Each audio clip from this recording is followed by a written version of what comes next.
리서치 배정찬 본부장 모셨습니다. 안녕하십니까? 안녕하십니까? 네. 네. 자, 지금 제가 오프닝에서 말씀드렸습니다만은 과거에는 말이죠. 네. 이게 놔두면 다 알아서 컸잖아요, 그죠?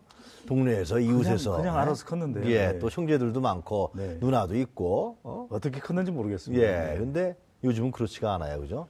네. 요즘은 한 명, 두 명이니까 이 부모들이 각별하게 신경 쓰지 않으면은 이제 아이를 제대로 못 키운다 그런 얘기가 있는데 미국 근데 비용도 좀 전에 비해서 많이 듭니다, 그죠? 네. 상당히 한번 좀 비교를 좀 먼저 해볼까요? 우리나라 얘기하기 전에 미국 같은 경우는 네. 중산층이다. 네. 그럼 아이 한 명 키우는데 어느 정도 듭니까? 네. 미국의 사례를 좀 들여다보는 네. 것이 필요한데요. 이 아프리카 속담에 이 말씀하셨던 대로 네. 아이를 한 명 키우는데 온 마을이 필요하다. 이제는 아이를 키우는데 이 예금 통장이 필요한 시대가 됐습니다. 그렇습니까? 돈이 필요한데 네. 미국 중산층의 자녀 한 명을 고등학교 졸업시킬 때까지입니다. 이 1년에 약 우리 돈으로 1,700만 원 정도가 들고요. 1,700만 원. 네. 오. 나와서 고등학교까지 졸업시키는 데만 무려 우리 돈으로 2억 8,100만 원, 3억 가까이 됩니다. 한화로 말이죠. 네네. 우리나라로. 대학을 보낸 것도 아니고요. 미국은 대학을 가게 되면 부모님들이 대학 등록금, 사립대학교의 등록금은 또 어마어마하거든요. 그렇죠. 예. 그 돈까지 지원할 형편은 안 되기 때문에 주로 은행에서 대출을 많이 하게 되는데 미국의 경우에는 평생 빚을 안고 살아간다. 네. 그런 이야기를 할 정도로 미국도 대학 졸업하는 데까지는 엄청난 비용이 들고 있습니다. 네. 미국도 굉장히 돈이 많이 드네요. 네. 양육비 중에서 가장 네. 많이 차지하는 비중이 미국의 경우에는 이제 거주 비용인데요. 거주 비용. 네. 아이를 또 기숙학교에 보내게 되면 또 거주 비용이 될 수 있고 또 미국은 또 한국과 달리 집을 소유하지 않고 렌트하는 경우들도 많거든요. 우리처럼 이렇게 빌리는 월세 개념인데 그럴 경우에 그 비용 중 일부는 또 아이들이 차지하는 공간이기 때문에 그만큼 또 양육비에 포함이 된다고 될 수 있는 거죠. 그러니까 거주비라든가 생활비, 양육비는 거네요. 그렇습니다. 아이가 없다면 사실은 방 하나만 있으면 되는데 네. 아이가 둘셋 되면 방 둘셋 있어야 되는 것이거든요. 그렇죠. 네. 바로 거기에 이 도시에서 생활할 경우 상당히 많은 비용이 들 수밖에 없고 특히 대도시가 밀집된 곳일수록 대도시일수록 또 비용 생활비는 비싸기 때문에 네. 미국의 워싱턴이나 뉴욕 같은 대도시가 있는 보스턴 같은 이곳의 비용이 가장 비싼 것으로 알려져 있고요. 중서부 지역, 네. 중서부 지역에는 조금 이 다른 지역보다는 미국에서도 비용은 좀 그나마 이 저렴한 것으로 상대적으로 나타나고 있습니다. 다운타운 이런 데서 결국은 아무래도 쓰는 비용이 더 많다. 네. 그렇다고 봐야지네요. 그렇습니다. 도시 생활이 그만큼 많은 비용을 필요로 하는데 우리도 서울에서 아이 둘, 셋 낳아서 기르는데 많은 비용이 들고 있거든요. 물론 서울시가 또 다양한 프로그램도 지원을 하고 있기 때문에 오늘 이 시간을 통해서 좀 잘 알아두시면 좋겠습니다. 네, 어느 정도 비용이 됩니까, 우리나라는? 네, 우리나라의 경우에는 2012년 기준으로 네. 이 대학을 졸업할 때까지 드는 양육비인데 무려 3억이 넘습니다. 3억. 예, 3억 한 한 1,000만 1억 원 정도가 정도. 더 드는 거네요. 예, 3억 네. 1,000만 원 정도가 드는 비용이 될 테고요. 이 중에서도 특히 많이 들어가는 비용이 전체의 한 5분의 1 정도를 차지하고 있는 제가 맞춰볼까요? 네. 사교육비입니다. 그죠? 네. 바로 맞추시네요. 미안합니다. 중간에 끊어서. 교통통신비도 만만치가 않습니다. 핸드폰. 예, 통신비도 많이 들고 있는 것으로 나타나고 있고요. 그래서 5인 가족의 통신비만 다 합해도 엄청난 비용이 되고 있거든요. 그리고 여기에는 또 부모들과 함께 살기 때문에 거주 비용은 포함이 되어 있지 않습니다. 포함이 안 돼 있는 그렇습니다. 거예요? 이 비용은 대학 다닐 때 해외 연수를 가거나 네. 또는 유학을 가거나 또는 요즘에는 또 취업 재수 삼수하면서 휴학을 하면서도 많은 비용을 쓰고 있거든요. 네. 이 비용은 포함되지 않았는데도 무려 한 명당 대학 졸업 때까지 3억이 훌쩍 넘는 비용입니다. 그러면 1년에 얼마를 벌어야 되는 겁니까, 부모가? 네. 그거 한번 계산을 좀 해봐야 계산이 안 이렇게. 됩니다. 네. 아까 미국의 경우가 1,700만 원이니까 연간 한 2천만 원 정도가 드는 셈인 것이거든요. 네. 먹이고 입히고 학교 보내고 또 사교육까지 시켜야 되고요. 네. 또 사교육만 시키겠습니까? 그 외에 또 좋은 장난감도 사줘야 되고 그 외에 또 다른 일반적인 교육 외에 다른 교육도 좀 시켜야 되고 수영장도 보내야 되죠. 태권도도 시켜야 되죠. 왜 이리 많습니까? 그러니까 미국에 비해서 우리나라가 더 많은 비용이 드는 것은 사교육이라든가 다른 것 때문에 그런 건가요? 그렇습니다. 그렇습니까? 네. 미국의 경우만 하더라도 물론 보딩 스쿨이라고 해서 사립학교가 있기는 하지만 많은 경우에는 공립교육, 공교육이 담당을 하고 있다는 것이거든요. 해결해주고 있는데 우리의 경우에는 사교육이 없을 수가 없다는 겁니다. 주택가 곳곳에 있는 학원가를 머릿속에 떠올리시면 될 텐데요. 이 교육에서도 부익부, 부익빈이면 말이 안 되는 거죠. 네. 현상이 가속화되고 있습니다. 네. 보면은 2003년과 2012년을 비교하고 있는데요. 네. 상위 10%, 하위 10%의 경우에 학년이 올라갈수록 그 격차는 커지고 있습니다.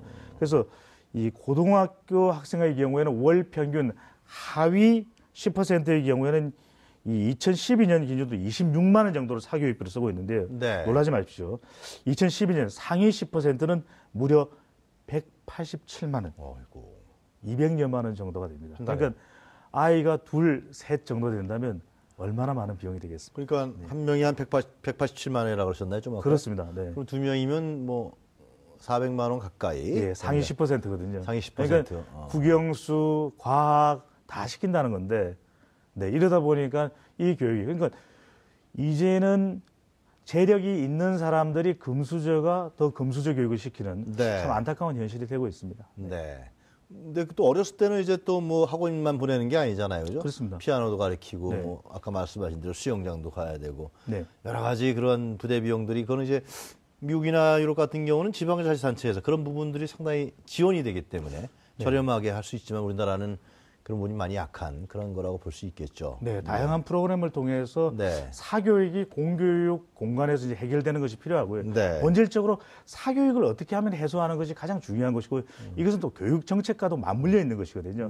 학원 가지 말라고 막는다고 해서 가지 않는 현실이 아닙니다. 그런데 그 부분을 교육 정책을 통해서 반드시 변화하는 것이 필요하고요.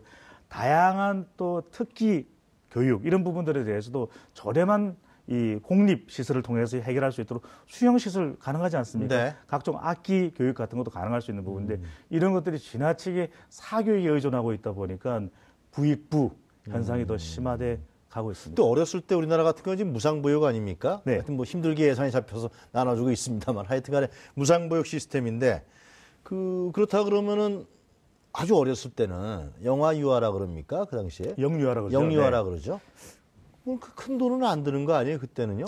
네, 뭐 5세 미만의 경우 영유아의 경우에는 정부에서 지원은 하고 있습니다만 그 정부의 지원금만으로는 또 충분하지 않다라는 것이거든요. 어떤 부분이 있어요? 다양한 비용들이 추가적으로 들 수밖에 없는데요.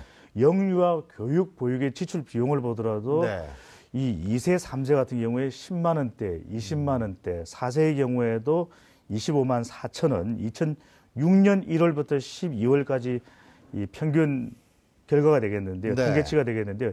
어린이집과 학습지 그리고 사교육 기관 등을 포함하고 있는 부분입니다. 평균에서도 5세 미만의 영유아의 경우에도 한 달에 한 16만 원에서 16만 9천 원 정도의 비용이 들고 있는 것이거든요. 그런데 문제는 뭐냐면 이런 비용이 계속해서 들 수밖에 없는 것이 이 정부에서 지원금 하는 것 외에도 현장 학습 비용, 생사 비용, 그리고 교재 고구 구입 비용, 차량 운영 비용, 그래서 각종 항목을 통해서 또 비용을 지불해야 되기 때문에 지원받는 금액만으로는 턱없이 부족하다는 부대 비용이 더 많이 들어오고요. 네, 그렇습니다.